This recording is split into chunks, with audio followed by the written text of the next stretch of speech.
This is our last session, Be'ezrat Hashem, on does the Torah determine what morality is, or do we, religious belief versus human responsibility? And to recall in brief what we have discussed heretofore, there were a number of strata.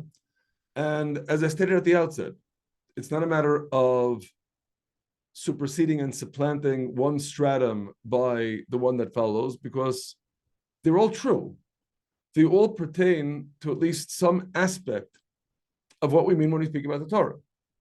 So, of course, our starting point in considering altogether this question of whether we learn what morality is from the Torah or from within ourselves, recast in the jargon that we've been using, whether morality is heteronymous or autonomous, that is, whether we need to get it from someplace else or we can cultivate a sense of morality within ourselves. That on the one hand, we do indeed subscribe to the existence of an autonomous system of morality, but that system of morality is not the Torah. That system of morality is Sheva Mitzvot Bnei Noach, the 7 Noachide laws. And it was in the context of our discussion of what is signified by the Noachide laws that we indeed appreciated that what is at work here is not some system to which we need to subscribe externally, but rather something that is very deeply coherent with an innate moral sense that enables an individual to intuit the Noachide covenant. And that was certainly one of the strata that we invoked in understanding the extent to which morality is autonomous or heteronymous. Obviously, that in itself precipitated what was, in some sense, the corollary of that, the corollary being that the system of the Noachide laws is that autonomous system of morality that we can intuit. The Torah is not. And that precipitated the next level of the discussion, which was appreciating the Torah as chok, the inscrutable authoritarian imperative, the Torah as chok. And that stratum, of course, also existed. And it was in that vein that we discussed some of the dimensions of the Torah that not only do not cohere with our moral sense, but in fact oppose it. That's also part of the Torah. And yet, of course, that wasn't the whole picture, because there was additionally the dimension of the Torah as a divinely ordained moral code. And that dimension, as we noted, did not pertain exclusively to interpersonal mitzvot, but even beyond interpersonal mitzvot. The whole premise that part of the way we express our love of God is by making God beloved by all of humanity, by behaving in a manner that will indeed inspire all of the rest of humanity, means that in engaging in what is prima facie so utterly religious a precept as Ahavat Hashem, as loving God, there's also a moral code that is invoked implicitly. And finally, the last dimension that we discussed, and that was the Torah as generator of inner moral growth. This was not exclusively on the level of actual mitzvot that inculcate in us perforce moral behavior, because that's what the mitzvot themselves signify, but rather precipitating in ourselves the development of a moral sensitivity that transcends the mitzvot themselves. And to that extent, the Torah is generating this inner growth that takes place that results in an even higher level of morality. Now, all this is background for the final subtopic, the subunit that we address today, beyond mere morality, the Torah as the guide to transcendent godliness. But before we begin here, I feel compelled to share with you something that has been, if you will, lurking in the wings from the outset, that I have not overtly invoked in this enterprise, but that certainly demands consideration. And that was, candidly, what got me thinking about this whole conundrum of the relationship between the Torah and morality in the first place. The dimension that I feel compelled to share with you is something that candidly first struck me many decades ago when, in my university studies, I took a course in the teaching learning process, and my personal project that I developed into a rather extensive essay was teaching morality and moral behavior. And I came to the realization that, without getting into all the technical details, because it really would take us too far afield, a sense of morality that derives from religion was generally ranked rather low on the scale in terms of the development of a moral sense. And at this point, of course, we should readily appreciate whence that arises. That is, without getting into various academic biases that aren't really germane for the purposes of our discussion, if the sense of morality is heteronymous, is something that is only gleaned from outside, as opposed to the consequence of some inner moral development that takes place in the individual, then indeed, there's something that is, well, if not necessarily flawed, nonetheless unequivocally inferior to that process of moral growth and development. And of course, this is something that we have discussed on manifold planes in the context of the previous subtopics, subunits of this discussion. I remind you in particular of the manner in which, as we noted, Rambam, in his introduction to Pirkei Avot, in the 6th chapter of the 8th chapter work, the Shmona Prakim, grapples with the ostensible tension between the Midrash, speaking of how an individual should not say that I have no desire to engage in forbidden conduct, to eat meat and milk, to engage in forbidden sexual behavior, to wear shatnez, but rather one should say, I have every desire to do so, but what can I do? My Father in heaven decreed upon me that I should not.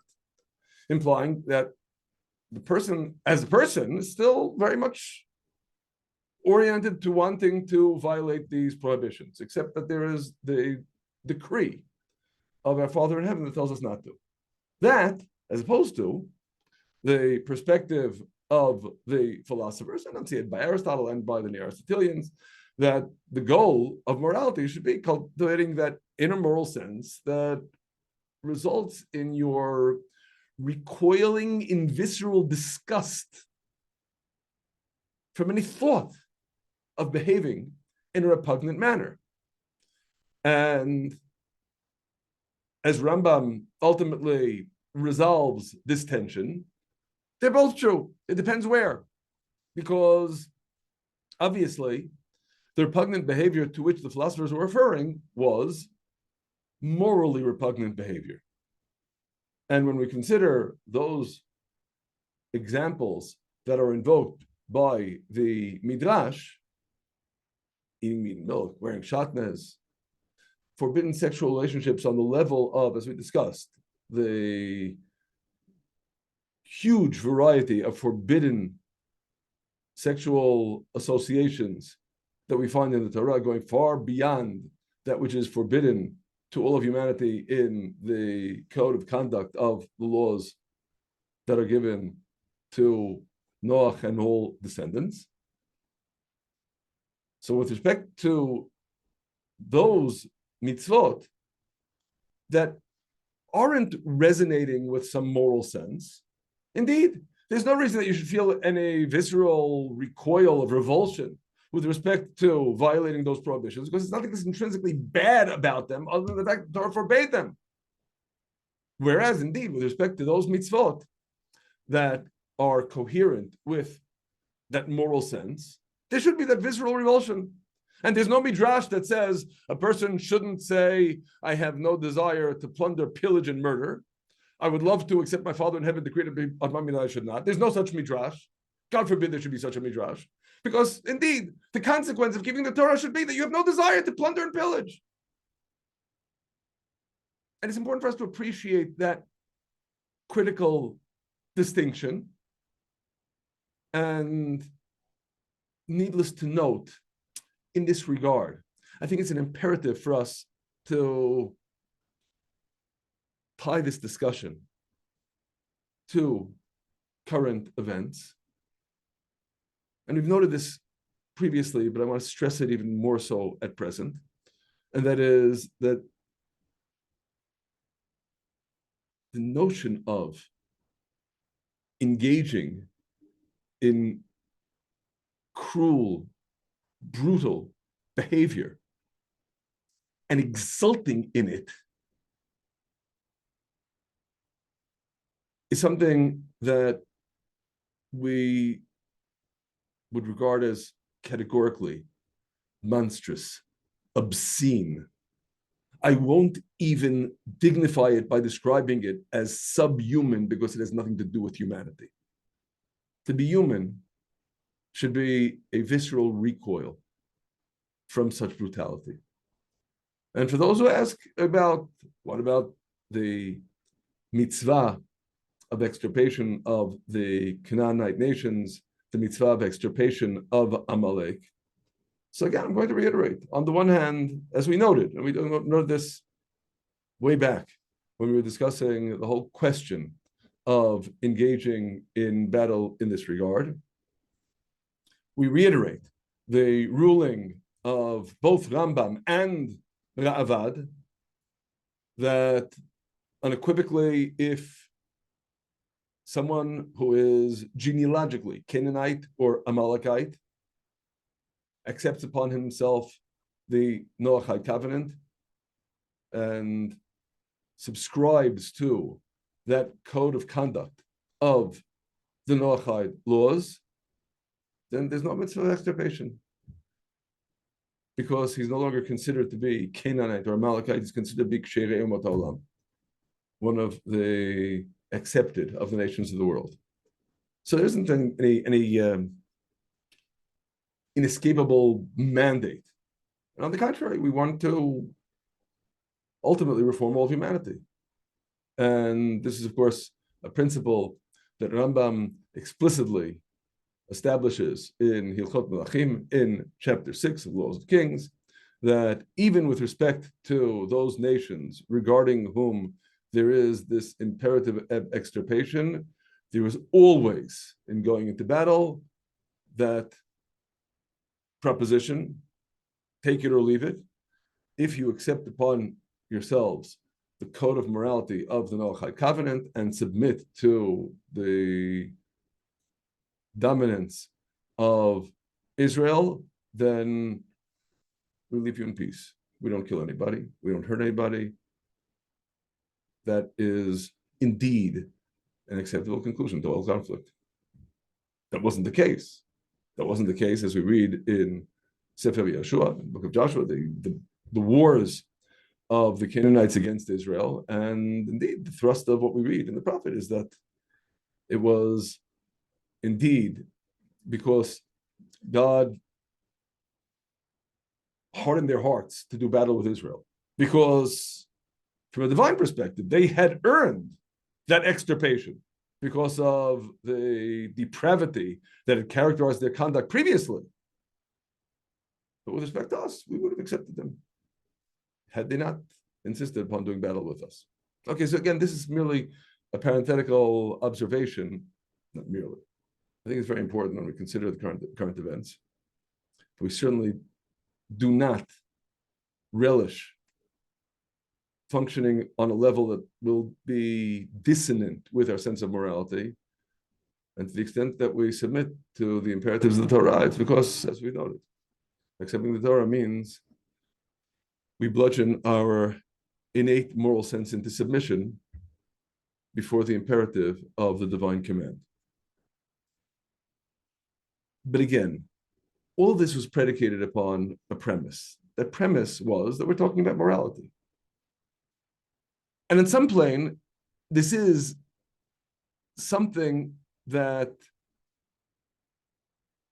our humanity cries out to affirm, that behaving in a moral manner is, we might think, the pinnacle of human achievement.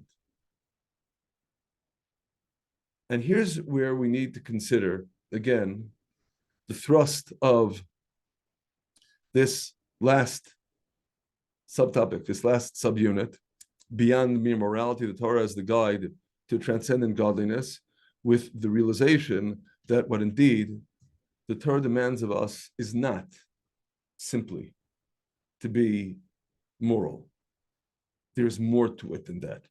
There is a transformative process that needs to unfold within ourselves. And the way I'm going to enunciate that first and foremost is with a familiar Mishnah in the second chapter of Avot, of Ethics of the Fathers, the principle enunciated by Rabban Gamliel ben Oshel Rabbi Yehuda Anasi, Aser etzono kirtzonecha kidei sheyaser etzonecha kirtzono. To do his will as your will, so that he will do your will as his will. And batel ritzoncha mipnei ritzono kidei shebatel ritzon achrim mipnei ritzonecha. To annul your will before his will, so that he will annul the will of others before your will. And of course, inevitably, we need to consider what this means. I must share with you, I have a chavruta with two grandsons in Pirkei Avot, and we just did this Mishnah a couple of weeks ago, and I challenged them. You think this is like you wash my hand and I'll wash yours? You scratch my back and I'll scratch yours? That is that what it means here? Is that what this is promising? So, of course, on the one hand, we do need to affirm this is an idea that is enunciated in the Midrash. This is, if you will, a further commentary on the second verse of Tehillim, which we expounded based upon the Gemara in Tractate Avodah Zarah, page 19a, in our last unit. Ki im b'torat Hashem chefzo. When one's desire is in the Torah of God, what's the consequence of that? Kol mi shosek b'torah, Kadosh Baruch Hu oseh lo chafatzav. That if you engage in Torah, then God will do your desire. And in a similar vein, we could note the Gemara in Tractate Moed Katan, commenting on a very difficult verse to parse out in the next to last chapter of Sefer Shmuel, Moshel be'adam tzadik moshel yirat elokim. I'm not going to attempt to translate it in a facile manner. What's germane is the manner in which the Gemara expounds the verse. Amar Rabbi Abahu hachi kamar, Amar Elokei Yisrael. God, as it were, says, Ani moshel ba'adam. I rule over man. Mi moshel bi tzaddik. but a righteous man rules over me. Shani gozer gizera umvatla. Because a righteous man has the wherewithal to be able to annul the decree that I make. Now, candidly, I hope it is self-evident to every single one of us that understanding this Gemara on a superficial, facile plane is absolutely unconscionable. It would be absurd. Why would it be absurd? Look out at the world. You look out at the world, you see that definitely is not the case. There's so much darkness, so much evil in the world. You're going to tell me that there's no one who ever wanted to annul it? Obviously, it's not the way we need to understand the Gemara. And perhaps the best way of my enunciating this point is with another Mishnah in Avot, the final Mishnah in the 4th chapter of Avot, where Rabbi Elazar Kapar gives us a really stirring crescendo. Unbelievable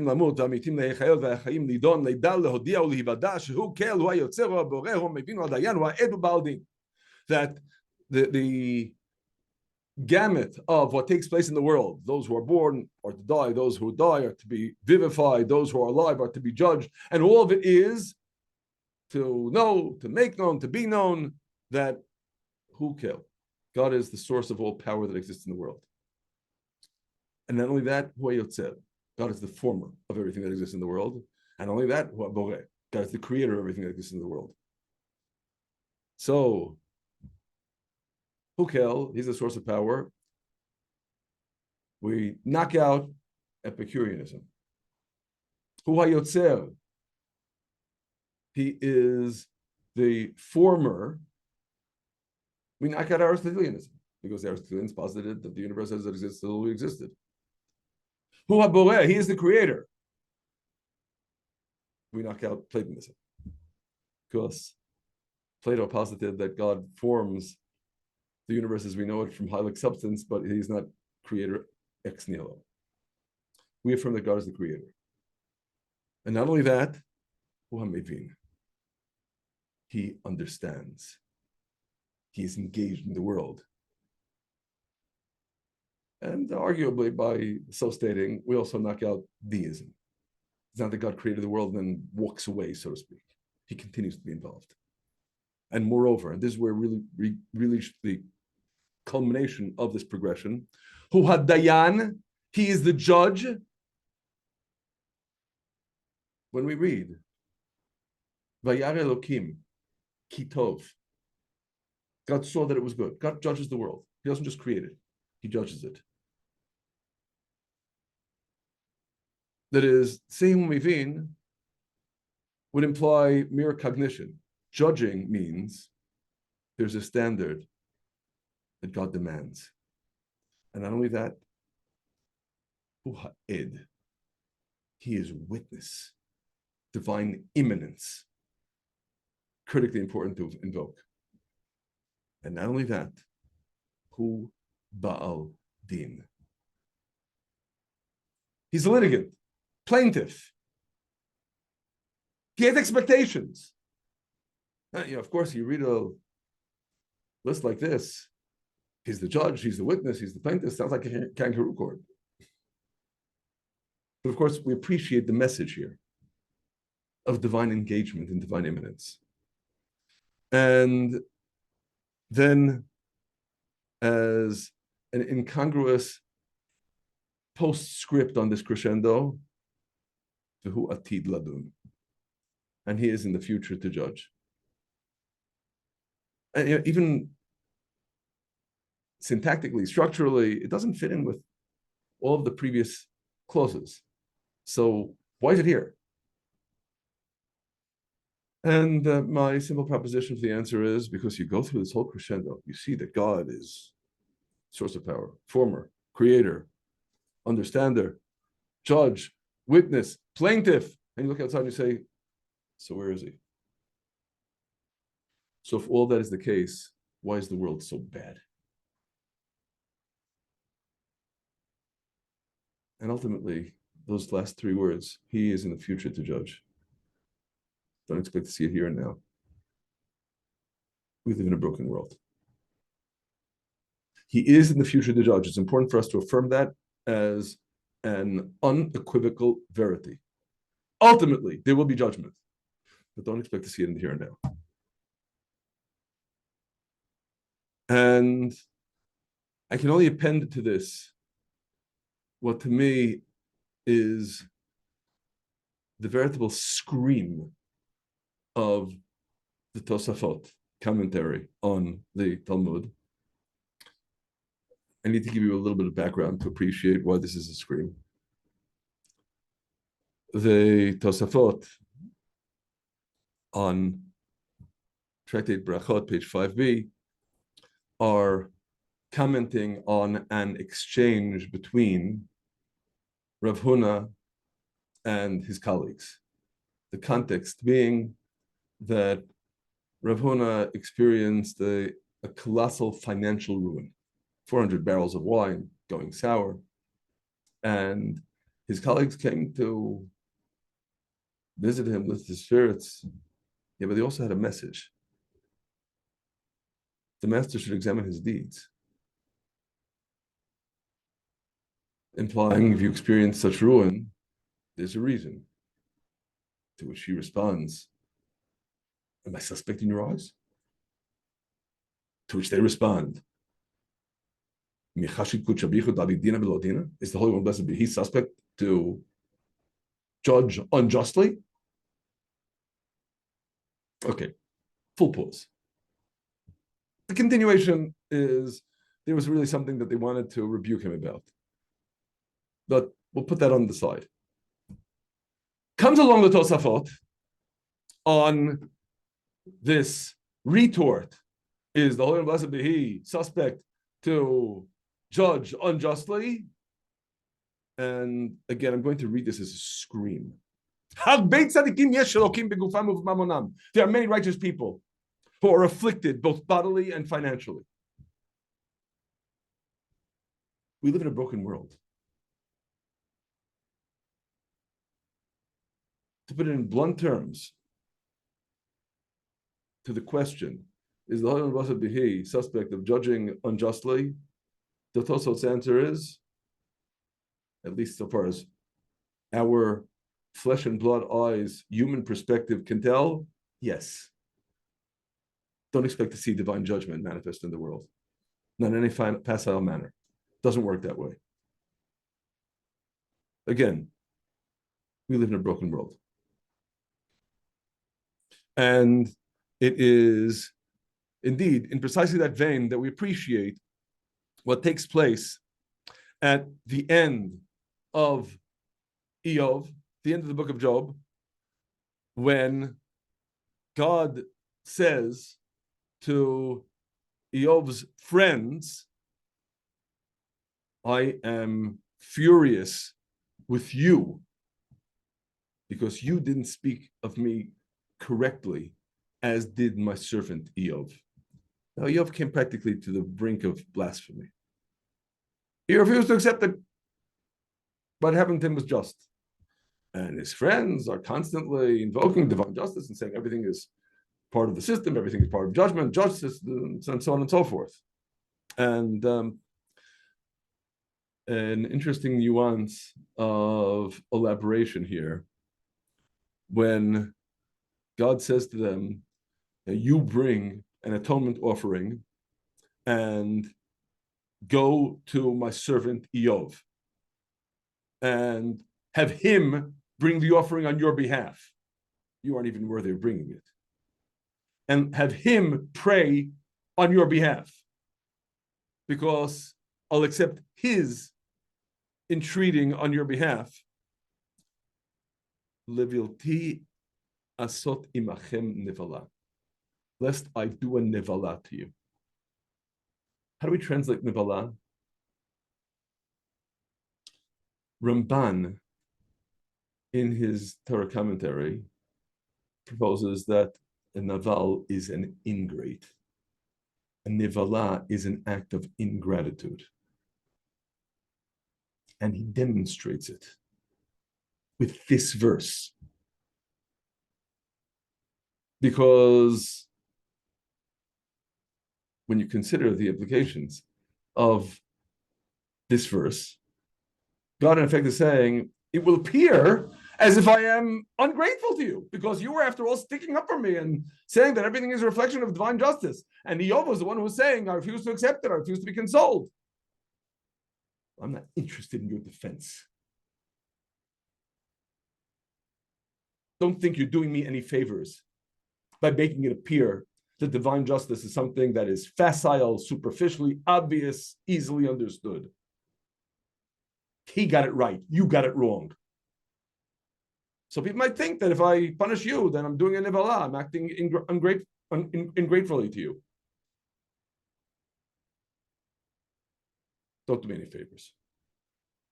So we live in a world that is broken. And it's important for us to appreciate that it is broken. And I feel compelled, after mentioning Iyov's friends, to note the use of his friends as an illustration in the Gemara, Tractate Bava Metzia, to illustrate what ona'at devarim means, the sin of verbally wronging. The sin of verbally wronging, says the Gemara, is that if you see that your friend is experiencing suffering, if he is experiencing ailment or burying his children, don't say to him like Iyov's friends said to Iyov, that this must be a reflection of your sins, because where do we ever see that someone innocent perished? Don't say that. If you say that, you're in violation of this prohibition on verbally wronging. We don't understand. We live in a complex world. And just to note this maybe a bit further, this is also part of segueing into what will be Bezrat Hashem, our next unit on divine providence. We cited the Tosafot from Berachot, page 5b. Page 5a and 5b is the most concentrated set of passages in the Talmud on the subject of suffering, in particular, Yisuin Shel Ahava, suffering out of love. And the Gemara there gives you a prescription. We'll be discussing this at greater length when we address the subject of providence more directly, but I feel compelled to note it here as well. The Gemara says that if a person sees that suffering is coming upon him, he should examine his deeds. Is that a guarantee that he'll be able to understand that there's a correlation? He did X and as a result he's suffering. Next line, if he examined, he didn't come up with anything. Next stage, he should attribute it to neglect of Torah study. As Ramban explains it, if you don't find the sin of commission, then the next step is to ascribe it to a sin of omission. Is that a guarantee? Clearly not, because the next line is, if he ascribed it to neglect of Torah study, to a sin of omission, and he still didn't come up with any explanation for why he's suffering, then there's this elusive concept of suffering out of love. We're not going to attempt to address it right now. That will be left for the next unit. But one could well ask, if the bottom line here is, you have no guarantee you're going to come up with an explanation, why try? Why first attempt to ascribe it to a sin of commission, then to a sin of omission? Why try to do anything? And inevitably, what we need to respond is, the Gemara isn't providing you with any guarantees of coming up with an explanation. The Gemara is simply telling you, if you see that you're experiencing suffering, try and convert it into a learning experience. Why? Because everything in life should be a learning experience. So if you're suffering, that should also be a learning experience. And you should try to learn from it something.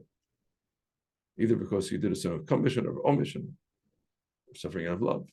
also level of suffering, to try to transform everything that you are experiencing into an opportunity to grow spiritually and come closer to God. And I don't say this tongue in cheek. I mean, it's in utmost seriousness. The proof, I think, of my interpretation is the Gemara says if a person sees that suffering is coming upon him, he should examine his deeds. There's no Gemara that says if a person sees that suffering is coming upon his friend, he should examine his friend's deeds. And I'm not saying that with a chuckle. A lot of people find themselves extremely adept at examining their friends' deeds and coming up with what is faulty, deficient, reprehensible in their friends, but never in themselves. Obviously, if the premise of the Gemara was that you could actually come up with an explanation, then examine your deeds, examine your friends' deeds. But the premise is not that you can come up with an explanation. The premise is simply that you should try to convert whatever you're experiencing into a learning experience. So that applies to you, it doesn't apply to someone else. You need to learn from what's happening to you. You're not being summoned to learn from what's happening to someone else. So again, bearing all of this in mind, we appreciate that a facile understanding of this correlation between your submitting to God's will and God doing your will isn't going to work. And indeed, in this regard, before we bid farewell to Iyov, we will note a crucial comment of Rambam in his commentary on Sefer Iyov. Yes, Rambam wrote a commentary on Sefer Iyov. It is exactly 2 chapters of God of the Perplexed. Unit 3, chapters 22 and 23. And one of the observations that he makes in chapter 22 is that we should note the manner in which Iyov is described.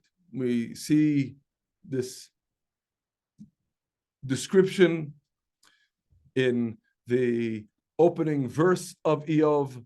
Likewise, we see it in verse 8, we see it in chapter 2, verse 3. Iyov is described as Ish tam v'yashar yirei Elokim b'sar merah. A man who is wholesome, upright, God-fearing, and avoiding of evil. And Rambam emphasizes, you will note that one crucially important accolade is missing from this list. Namely, he is not described as a chacham. He's not described as wise. And inevitably we ask ourselves, and if he were wise, what would be the consequence of that? Would that provide some kind of guarantee that he wouldn't experience the suffering that he experienced? Says Rambam, no. If he would have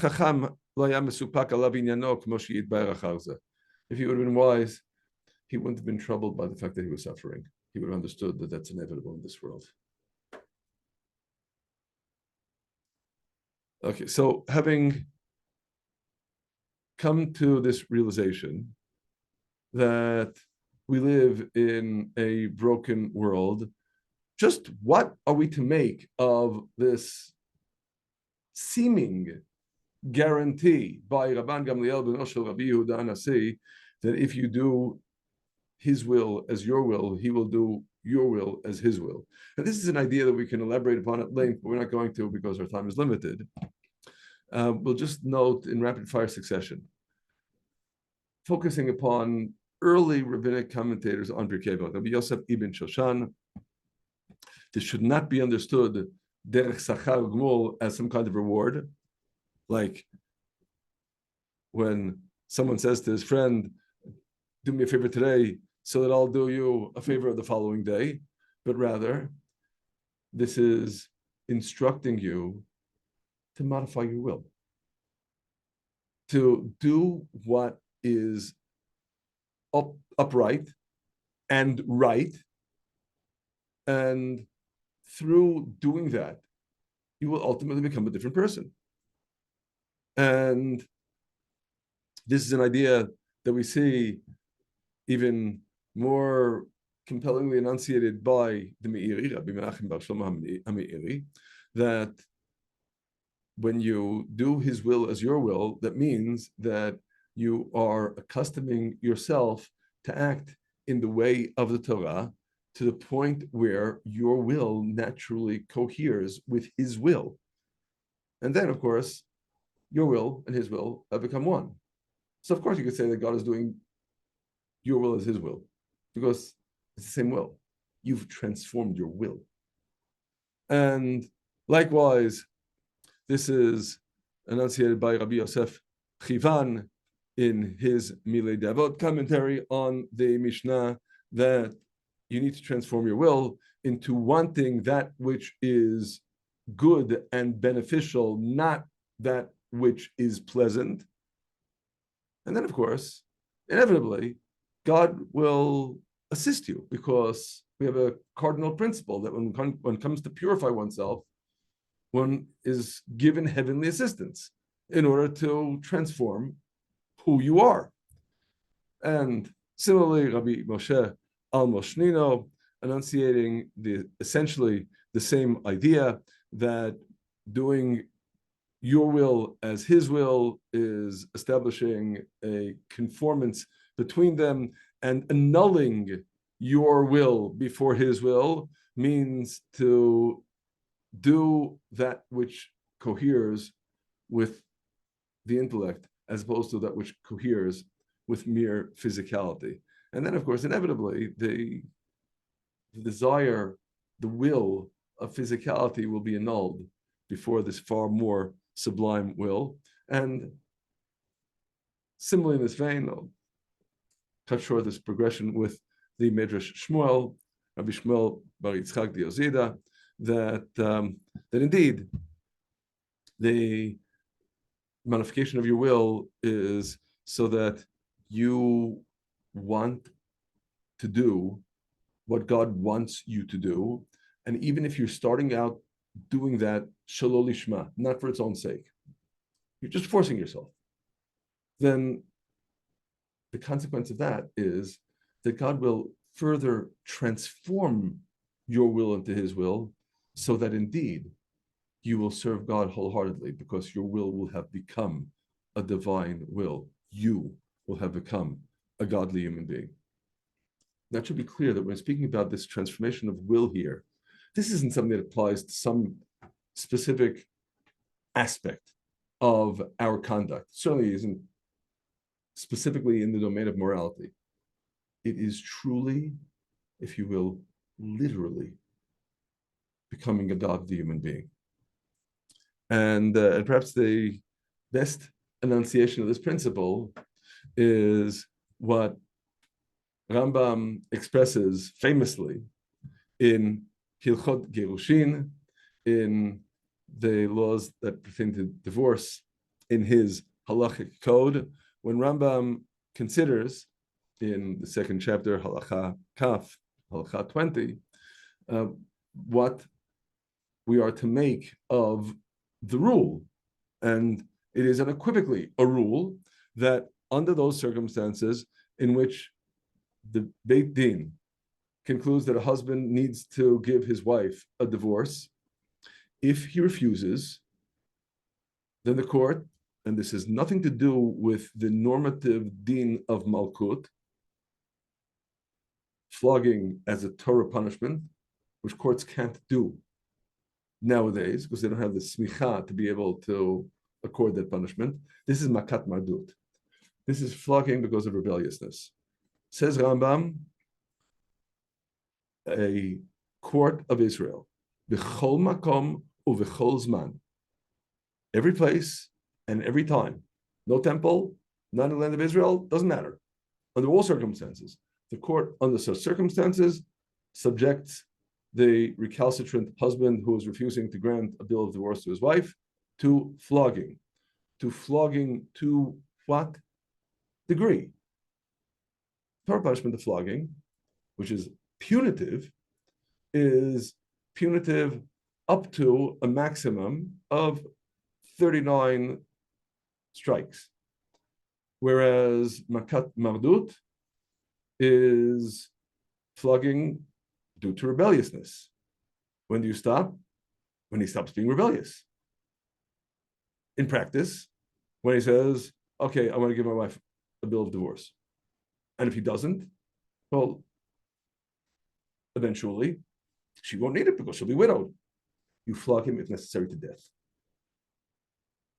The obvious question that arises under these circumstances is we have a cardinal principle that a divorce granted under duress is invalid. So how can this divorce be considered a valid divorce if the husband, while he's being flogged, says, okay, give her the divorce document? But he has to say, I want to divorce her. But do we regard that I want to divorce her as sincere? Isn't just to avoid the blows? And this question, Rambam explicitly addresses that you might think that under such circumstances, the divorce would be invalid. And explains Rambam, here, the problem, so to speak, is not that his desire really is to go against the Torah, to go against the ruling of the court that he is obligated to give his wife a divorce document. Rather, he has an overlay on his real will, which is shitkafo yitzraga. His evil inclination has assaulted him to negate the mitzvah or to commit an avera, to either fail in the fulfillment of a precept or violate a prohibition. So when you flog him to the point that he does that which he is obligated to do or avoids that which he is forbidden to do, we don't consider him to be acting under duress. On the contrary, he was acting under duress beforehand because he allowed his evil inclination to force him to do what was wrong. Now, thanks to the extra little boost that came from the flogging, he's reconnecting with his real will. So, in as much as he wants to do that which is obligatory for him, because after all, he is a member of the house of Israel and he is obligated to give his wife that divorce under these circumstances, then inevitably, when the evil inclination is weakened by the blows and he says, I want to, we understand that as, I want to do what's right. And so it's considered to be that he is divorcing his wife of his own volition, because that's his real will. And of course, the thrust of this entire progression is to appreciate what modification of will needs to be, ratzon. That ultimately, the import of the Torah is this transformation of will. Now, this is a general principle, and of course, we've really seen it primarily through the commentaries on the essential sources, again, going back in particular to the Mishnah of Rabban Gamliel Bno Shel Rabbi Yehuda Hanasi about this modification of Ratzon, this modification of will. What lies ahead, and given the hour will lie ahead and remain in abeyance until next time, is seeing just how this plays out in terms of what the essential humanity of an individual is and what the path to godliness is. And I suppose, not surprisingly for those who know me, I'd like to focus in particular in this exercise on three preeminent luminaries among the early rabbinical commentators, Rabbi Yehuda Halevi, Rambam, and Ramban. And because this discussion, I feel, warrants further elaboration, we're going to leave it in abeyance for now. So this at the very least sets the stage. Bezrat Hashem, we will complete our discussion of this subunit next time.